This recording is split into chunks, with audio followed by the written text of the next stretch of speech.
Merci à tous, du coup, d'être là aujourd'hui et de suivre ce webinaire. Merci à Solène, du coup, associée contributrice de Nomart et experte SBFT, qui est présente, du coup, pour répondre à toutes vos questions. Alors, l'objectif, c'est de changer un petit peu des webinaires précédents, dans lesquels on parlait surtout des généralités sur la lutte anti-blanchiment. Aujourd'hui, on va commencer différemment. On va commencer par une démonstration de l'outil. On rentre vraiment dans le vif du sujet de comment on applique la lutte anti-blanchiment. Je vais partager mon écran. Voilà sur le logiciel Nomart. Pour se connecter, rien de plus simple. Ce n'est pas un logiciel en dur, il n'y a rien à installer. Un logiciel web, vous vous connectez à l'adresse app.unomart.com et vous pourrez vous connecter grâce à vos identifiants. Sachez que vous pouvez aussi mettre en place l'authentification de facteurs. Et on arrive sur un logiciel simple et qui va droit au but. Les 4 onglets là-haut représentent les 4 volets de la LCBFT, la lutte anti-blanchiment, à commencer par mon activité. Alors, mon activité, c'est analyser les risques liés à son activité. Donc, c'est les risques globaux. Donc, c'est ce qu'on appelle la cartographie des risques. Et c'est un état des lieux à l'instant T de comment vous travaillez dans votre structure.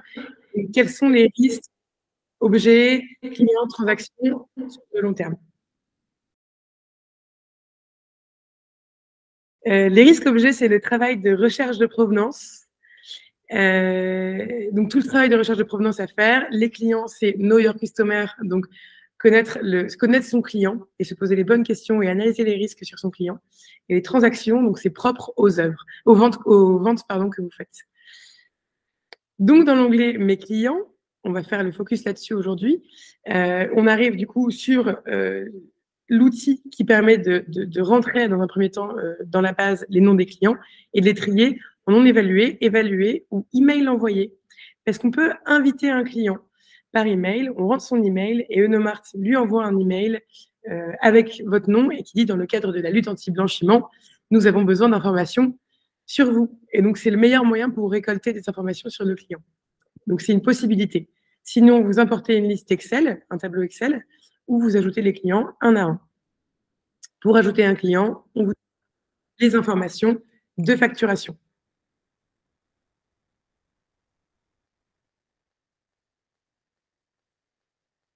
Une fois qu'on est sur la fiche client, une fois qu'on a rentré le client, il est non évalué.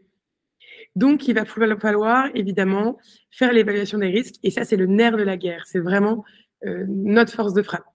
Mais sachez qu'on a développé également des outils complémentaires, à savoir le check dans le registre national du gel des avoirs, toutes les personnes à qui vous avez interdiction formelle de vendre des œuvres d'art, des objets de collection. On peut regarder aussi si votre client est une personne politiquement exposée ou faire vérifier la validité de sa pièce d'identité dans les bases gouvernementales. Et ici, on retrouvera l'historique sur le client. Donc, commençons par l'évaluation des risques. Sachez que on vous guide étape par étape, on vous explique dans tous les cas comment ça va se passer. L'outil est pédagogique, vous retrouvez les étapes sur la gauche et vous suivez, vous répondez aux questions qu'on vous pose. Tout l'intérêt, c'est que c'est un formulaire dynamique. En fonction de vos réponses, on va déclencher ou non des modules de vigilance complémentaires, vous poser différentes questions. Par exemple, client occasionnel ou relation d'affaires, termes techniques, définition en cliquant sur le petit logo de Nomart. On peut ensuite répondre et puis, en fait, on se laisse guider au fur et à mesure. Alors là, on n'a mis que quelques questions. On ne va pas faire toute la liste des questions qui se posent, mais on a fait un petit récap. Votre client est une personne politiquement exposée, par exemple. Cette question se pose. Sachez que nous, on peut faire la vérification pour vous et vous dire si votre client est une personne politiquement exposée. Si c'est le cas, on mettra en place des mesures de vigilance complémentaires et on vous posera quelques questions en plus. Dans tous les cas, on vous guide au travers des différentes étapes pour que vous obteniez, in fine, un niveau de risque global. Alors ça, c'est vraiment à titre indicatif, mais c'est pour se rendre compte un petit peu de comment se placer par rapport au risque sur l'échelle du Code monétaire et financier. L'intérêt, c'est ensuite d'aller regarder un petit peu l'historique des questions qui se sont posées, des réponses qu'on a obtenues et des niveaux de risque inhérents à chaque question, pour voir un petit peu quels sont les points sensibles sur le client et pouvoir se poser des questions complémentaires si nécessaire. C'est pourquoi, à la fin, on vous propose l'individualisation de l'analyse et c'est vraiment un moyen de se poser la question, quelle méthode je mets en place par la suite? Est-ce que je renforce ces vigilances? Quand je reviens sur la fiche de mon client, Donc, je retrouve l'analyse des risques, je vois le score qui a été attribué au client.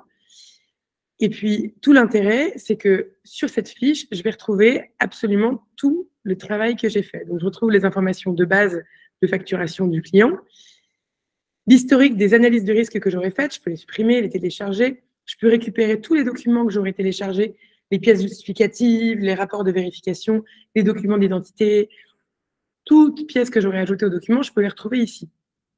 Et donc, c'est vraiment un tableau de bord sur la gestion des vigilances du client. Et en cliquant ici, je peux télécharger tout le dossier client, par exemple pour le jour du contrôle des douanes.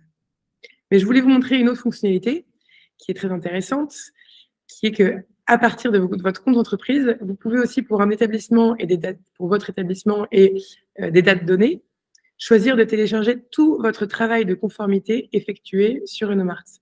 Et donc là, ça télécharge un dossier zip sur votre ordinateur.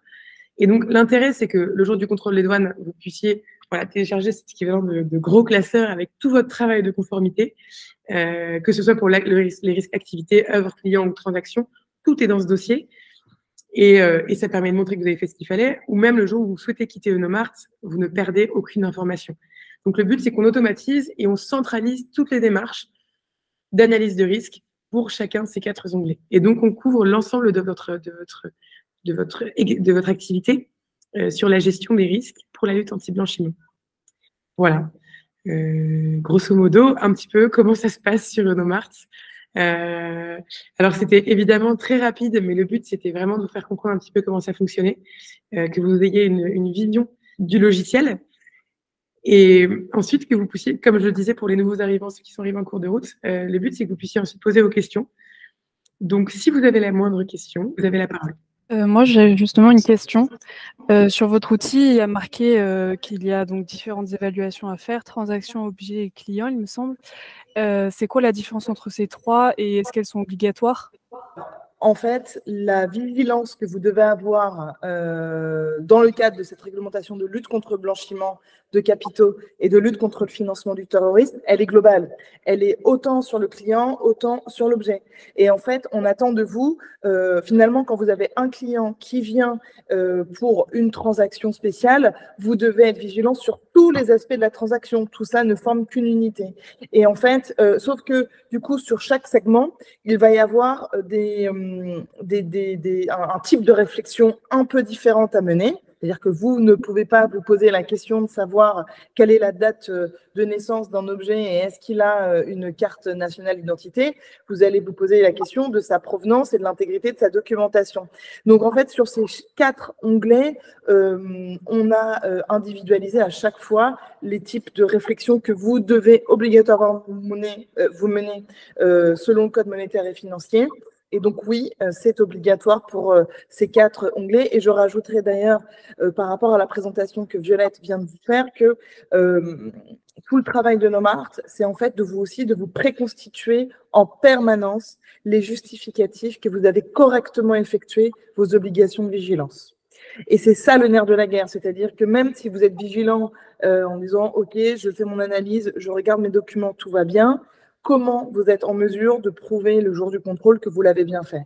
Eh bien, Unomart, du coup, on l'a pensé dans cette optique-là, vous préconstituez un coffre-fort de justificatifs que vous pourrez mobiliser et qui vous permettront de passer sans aucun problème le contrôle des douanes. Il y a une autre question qui se pose régulièrement, qui est comment s'assurer d'être conforme à la lutte anti-blanchiment? Quels sont les moyens? Parce que là, donc on parle de Unomart, je pense que tu vas en parler rapidement, mais est-ce qu'il y a d'autres façons d'être conforme à la loi et comment faire?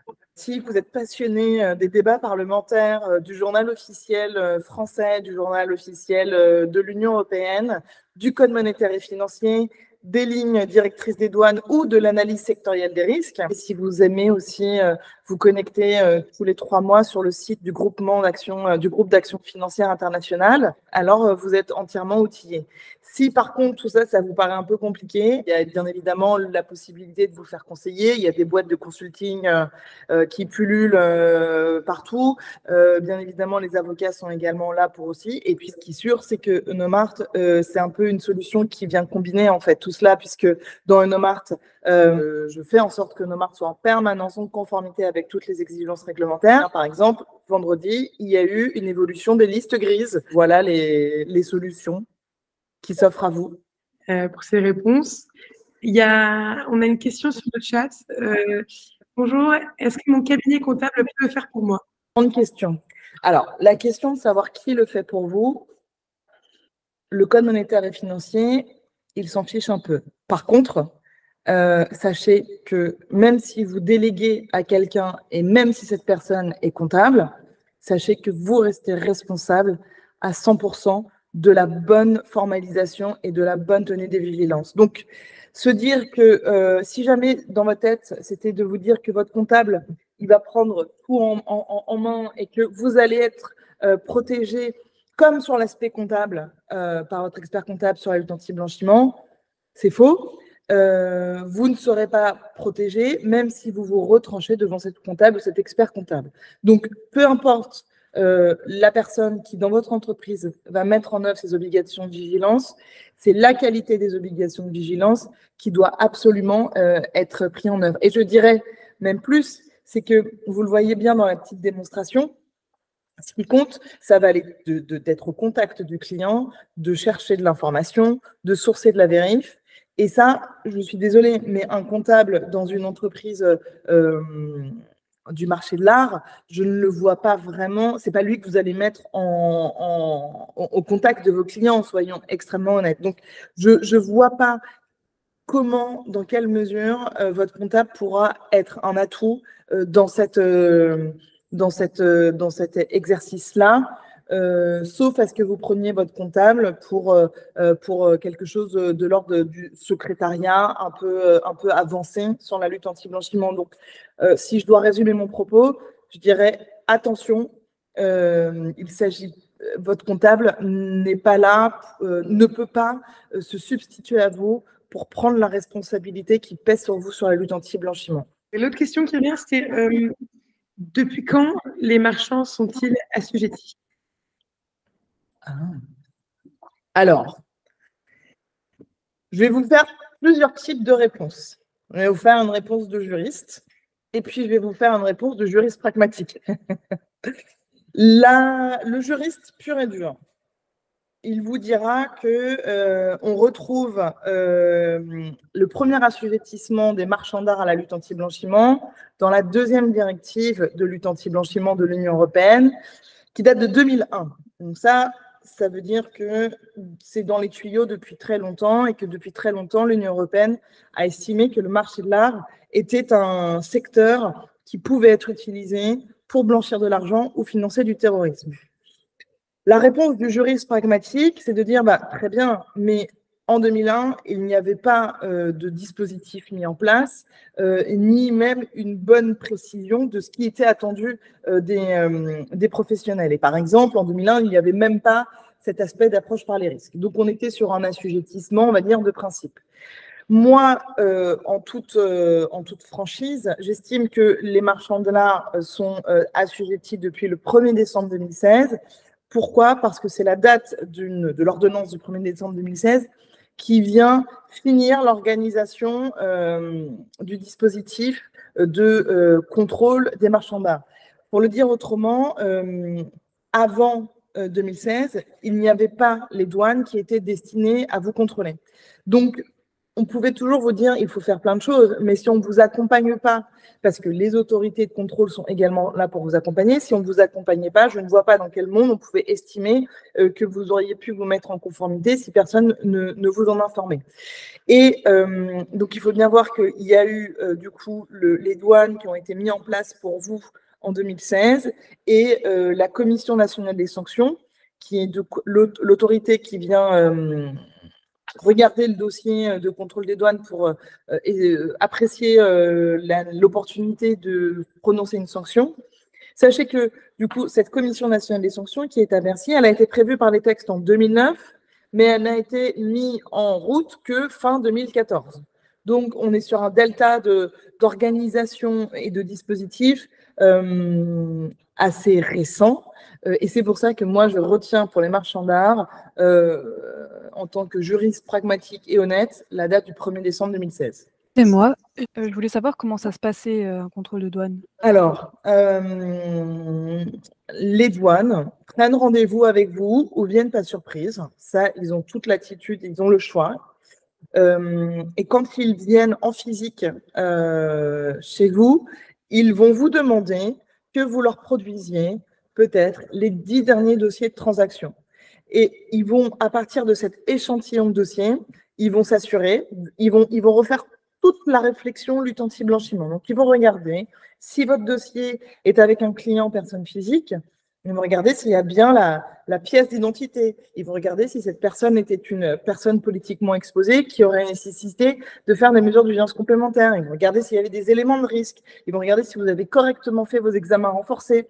Ils vont regarder si vous avez fait votre recherche gel des avoirs. Et si jamais il y a des trous dans la raquette, à la fin, ils rédigent un rapport dans lequel ils viennent expliquer la galerie Onomart, sur l'échantillon de dossiers contrôlés, il y avait quatre cartes d'identité qui manquaient, 2 étaient expirées, on avait un PPE qui n'a pas fait l'objet des mesures complémentaires du Code monétaire et financier, et puis ensuite, le dossier part en sanction à la Commission nationale des sanctions.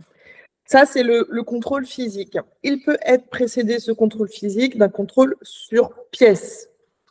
C'est-à-dire que les douanes ont également la possibilité de vous envoyer un email, de vous appeler en vous disant « Envoyez-moi votre cartographie des risques ». Et si vous ne répondez pas, si vous n'êtes pas en mesure de l'envoyer rapidement, ça peut très bien pour eux être un signe de la nécessité de déclencher un contrôle sur place. Donc, en résumé, le contrôle des douanes se réalise de 2 manières. Soit on est sur un contrôle sur pièce par un petit mail ou un coup de fil, tout aussi gentil qu'il puisse être, vous demandant des pièces, et à partir duquel ils vont commencer à analyser l'appréhension de la LCBFT par votre entreprise, ou sur place.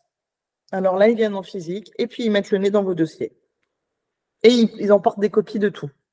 On a aussi eu le cas d'une galerie qui s'était fait contrôler parce qu'un de ses clients s'était fait attaquer vers le fisc. Ah, oui. Et donc là, ce n'était pas un contrôle des 10 derniers dossiers, c'était vous avez fait affaire avec ce client-là, montrez-nous le dossier de ce client-là. Mais c'est du vécu d'un de nos clients, justement. Les administrations, elles communiquent entre elles. Donc, administration fiscale, bien évidemment. Et puis, en fait, même vous, c'est-à-dire que vous, quand vous faites une déclaration de soupçon, c'est Tracfin qui va la récupérer. Et Tracfin va dispatcher cette information à toutes les administrations dont elles pensent qu'elles pourront en bénéficier. Donc, ça va dans les 2 sens. On passe sur du plus technique. Maintenant que vous avez vu l'outil et comment ça fonctionnait, la question qui se pose, c'était, parce que je l'ai vu passer là en message en privé, quelle est la différence entre un client occasionnel et une relation d'affaires? Comme beaucoup de choses sur la lutte anti-blanchiment, ça n'est pas hyper bien défini et on vous laisse un petit peu mettre. Alors, toujours est-il que la relation d'affaires, c'est celle qui vous lie à votre client et qui a pour objectif, vocation, de s'installer dans la durée. Donc, l'élément de durée est un élément déterminant et qui est repris par les lignes directrices. Le client occasionnel, c'est le one-shot. Si pour le dire de manière très triviale, c'est celui qui va venir, que vous ne connaissez ni d'Ève ni d'Adam, qui a un coup de cœur sur votre boutique, sur votre stand, qui prend la décision de vous acheter un objet, une œuvre, et que vous ne reverrez plus jamais. Donc, ce client occasionnel, il est du coup par nature en relation avec vous sur un laps de temps extrêmement court.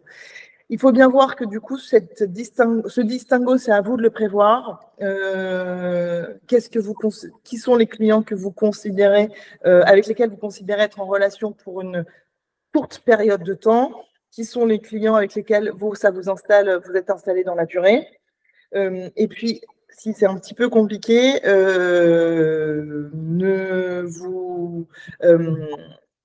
n'ayez pas peur, c'est un petit peu compliqué comme exercice. Et sachez aussi que toute cette réglementation, elle a été construite et prévue en pensant au monde de la banque. D'où cette notion de longévité.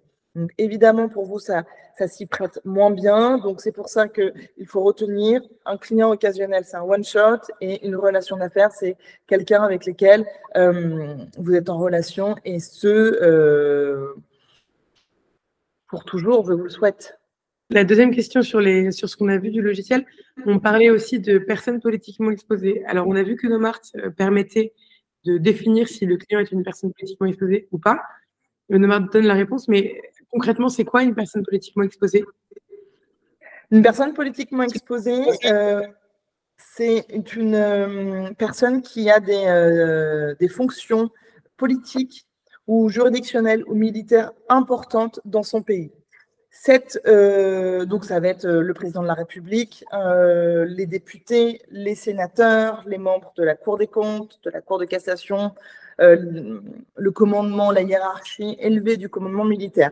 Et il faut voir que ce concept de personnes politiquement exposées, il a été développé parce que le GAFI s'est rendu compte que ces personnes, en raison du coup de leurs fonctions importantes, étaient plus exposées à des risques de corruption, et que donc il fallait faire attention à leur manière dont ils pouvaient utiliser, faire des transactions importantes. Et dans le concept de personnes politiquement exposées, le plus difficile, c'est que sont également personnes politiquement exposées la famille proche de la personne qui a ses fonctions juridictionnelles et politiques importantes, donc à savoir le conjoint, qu'il soit marié ou non, les enfants et les conjoints des enfants, qu'ils soient mariés ou non, et les ascendants au premier degré, donc les parents, les beaux-parents. Donc, ces personnes-là, donc en fait, l'entourage de la personne qui a ces fonctions importantes sont également considérées personnes politiquement exposées. Et le troisième étage de la fusée, personnes politiquement exposées, c'est les personnes qui sont connues pour être en relation d'affaires étroite, notoire avec cette personne. Donc, si votre PPE, vous avez l'information qu'il est en entreprise, qu'il est en affaires au sein d'une entreprise avec telle ou telle personne, alors il va falloir également considérer telle ou telle personne comme une PPE. À ceci près quand même que l'élément de notoriété est un élément important, mais ça veut dire que si jamais vous passez à côté, votre seule chance de vous défendre, ce sera de démontrer qu'il n'y avait pas que l'élément, que la notoriété de cette relation d'affaires n'est pas acquise. Et ça, quand on arrive à ce stade-là de défense, on n'a pas trop d'autres solutions. Donc, il faut mieux être en prévention en amont et bien développer cette partie-là. Et donc, une fois qu'on sait que notre client est une personne politiquement exposée, donc un ambassadeur, par exemple? Oui. Ouais. Bon, voilà. Ou ses enfants, ce que j'ai compris. Ou sa belle-fille. Donc, il faut mettre à ce moment-là des mesures de vigilance complémentaires en place.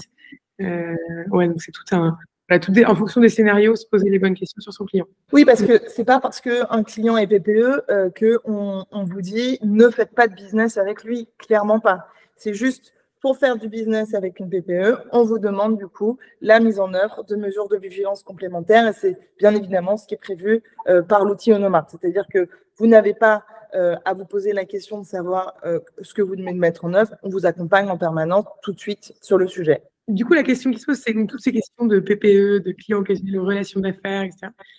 À quel moment est-ce que les professionnels de l'art doivent analyser les risques sur leurs clients? La réglementation, elle vous demande d'analyser les risques sur votre client avant l'entrée en relation d'affaires, c'est-à-dire avant de faire la transaction.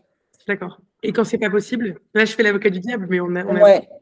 Alors, c'est pas tant qu'on peut se poser la question de possible, pas possible, bien que, bien évidemment, ça fait partie des choses dont on va attendre des douanes qu'elles nous accordent un retour, parce qu'il est clair et net que cette nature de avant l'entrée en relation d'affaires, elle ne correspond pas bien à la manière dont les transactions se font sur le marché de l'art. Ça, j'en suis tout à fait consciente. Je pense que les douanes vont aussi travailler là-dessus. Que répondre quand c'est pas possible? Faites-le le plus tôt possible. Faites-le le plus tôt possible parce qu'on se rappelle bien que l'objet de cette réglementation, c'est d'envoyer de l'information financière à Tracfin.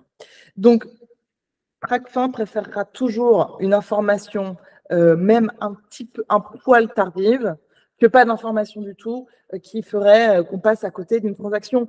Et d'autant plus qu'on se rappelle bien que quand vous effectuez une déclaration de soupçon, vous obtenez une immunité de responsabilité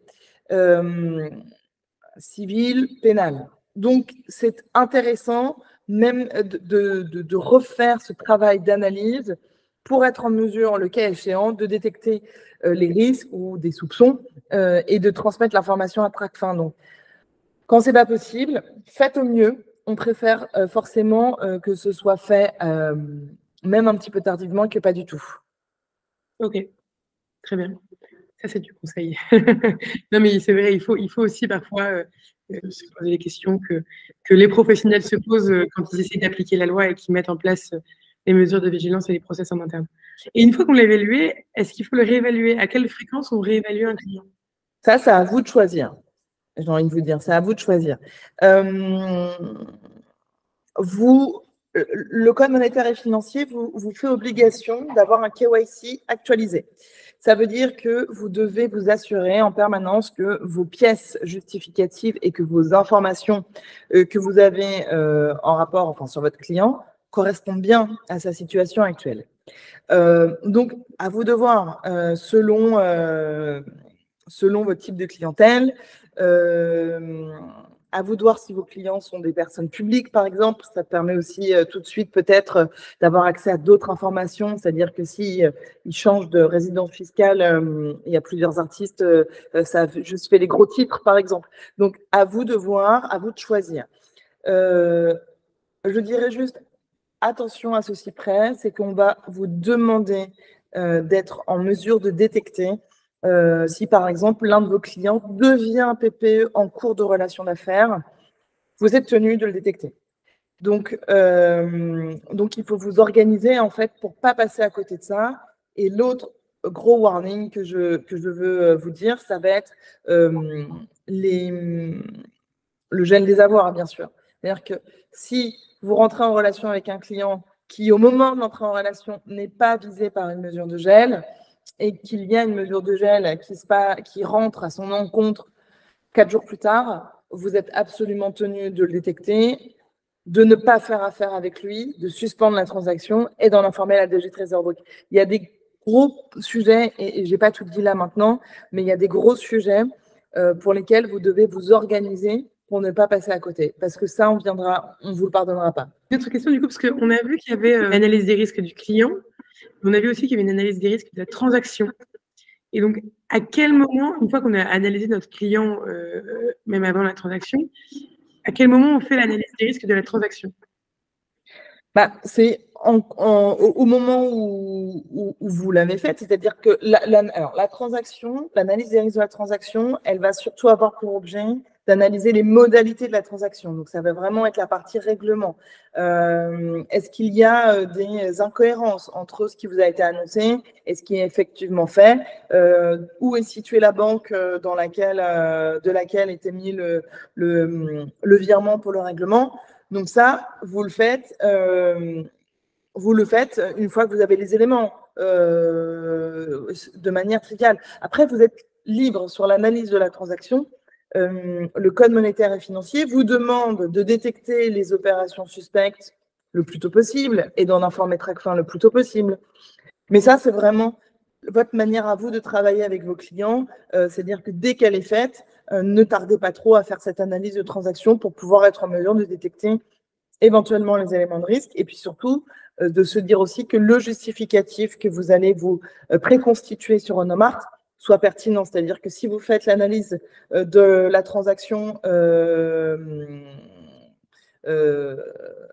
4 mois après la transaction en elle-même, les douanes seront en position de vous dire qu'en fait, vous ne l'avez pas faite, vous l'avez faite tellement tard que ça ne vaut plus rien. Donc, bien évidemment, ça doit coller à la manière dont vous travaillez, en se disant que, bien évidemment, le plus tôt, c'est toujours le mieux.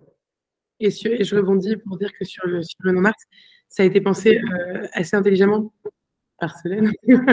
Parce que après l'analyse client, donc on peut attribuer à ce client une transaction. Et l'analyse des risques se fait en 2 temps. Pendant la transaction, donc au moment un peu de la transaction, et après, une fois qu'on a reçu le virement ou le paiement. Pour vraiment mettre en place les warnings en temps réel quand il faut les mettre. Et se poser les questions au moment où il faut se les poser. Donc dans tous les cas, vous l'avez vu, Nomart, il y a pas mal de buts de l'information, on dit vraiment sur la façon de faire les choses.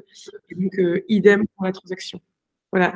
Et dans la même veine, on a vu qu'on pouvait faire une cartographie des risques de l'activité, donc l'état des lieux au global de l'activité professionnelle. Ça, il faut la faire tous les combien?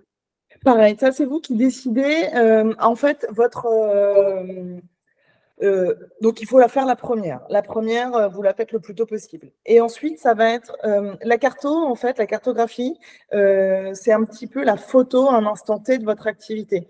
Et donc, si jamais votre activité, donc vos types de clients ou vos types de commercialisation, si par exemple demain vous décidez de tout mettre sur une plateforme, sur une marketplace, alors, il y a des marketplaces qui vous donnent moins accès à des informations. Et donc, ça, il va falloir venir l'intégrer dans votre cartographie des risques pour que ça reflète qui vous êtes.